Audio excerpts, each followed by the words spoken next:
HMPV વાયરસને લઈને સૌથી મોટા સમાચાર સામે આવી રહ્યા છે। ગુજરાતમાં પણ એચએમપીવી વાયરસનો પ્રથમ કેસ નોંધાયો છે।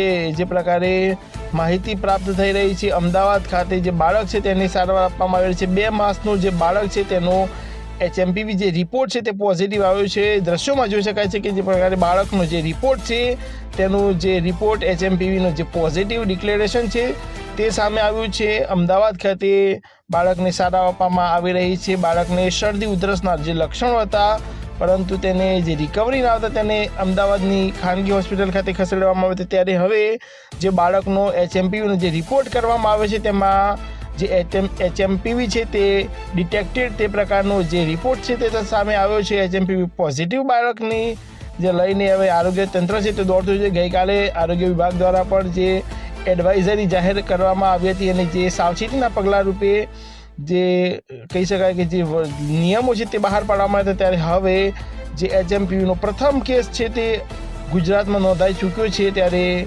બાળકને હાલ સારવાર આપવામાં આવી રહી છે। રિપોર્ટ છે તે આપ જોઈ શકો છો સમાચાર 31 પર કે બાળકનો જે એચએમપીવીનો જે રિપોર્ટ છે તે પોઝિટિવ આવ્યો છે।